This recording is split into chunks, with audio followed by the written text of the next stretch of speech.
गलवान में हुए गतिरोध के बाद से चीन के साथ सीमा विवाद का सिलसिला जारी है।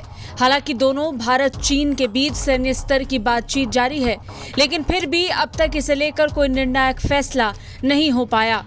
हाल ही में भारत दौरे पर पहुंचे चीन के विदेश मंत्री वांग यी को भी भारत के विदेश मंत्री की तरफ से ये चेता दिया गया कि जल्द से जल्द सीमा खाली कर दें। इन सब के बीच सेना अध्यक्ष जनरल एमएम नरवणे ने सीमा पर भारतीय सेना की तैयारियों के बारे में बताया। बता दें, चीन और पाकिस्तान से लगती सीमा पर भारत की तैयारियों और विश्व में घट रहे मौजूदा भू राजनीतिक उथल पुथल के राष्ट्रीय सुरक्षा पर पड़ने वाले प्रभाव की जानकारी लेने के लिए सेना प्रमुख एमएम नरवणे लखनऊ पहुंचे। बता दें, बैठक में यूक्रेन में संघर्ष के कारण भारत पर पड़ने वाले प्रभावों और अफगानिस्तान की स्थिति के संदर्भ में चर्चा हुई। सेना प्रमुख एमएम नरवणे के साथ उप सेनाध्यक्ष लेफ्टिनेंट जनरल मनोज पांडे और सभी मुख्य ऑपरेशनल कोर और फॉर्मेशन कमांडर की भी बैठक हुई थी। अधिकारियों की मौजूदगी से ही अंदाजा लगाया जा सकता है कि यह बैठक कितनी बड़ी और विशेष थी। बता दें, बैठक के दौरान चीनी सेना द्वारा गर्मी में होने वाले युद्धाभ्यास को लेकर चर्चा हुई।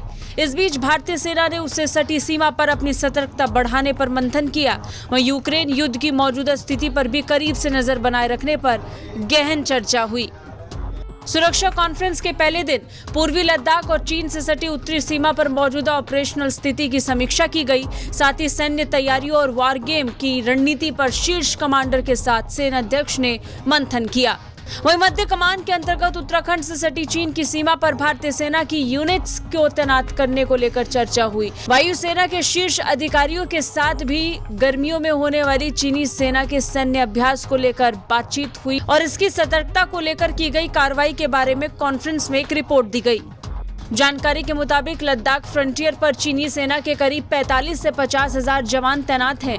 वहीं चीन की भारत से सटी सीमा पर एयरबेस को अपग्रेड किए जाने को लेकर भी वायुसेना के साथ मौजूदा हालात पर चर्चा हुई। वहीं पाकिस्तान से सटी पश्चिमी सीमा से कुछ सैन्य यूनिट्स को चीनी सीमा की ओर शिफ्ट करने को लेकर भी चर्चा हुई। थिएटर कमांड की स्थापना को लेकर भी इस कॉन्फ्रेंस में जिक्र हुआ।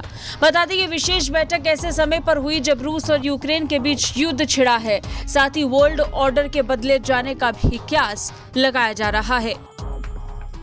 ब्यूरो रिपोर्ट, भारत तक।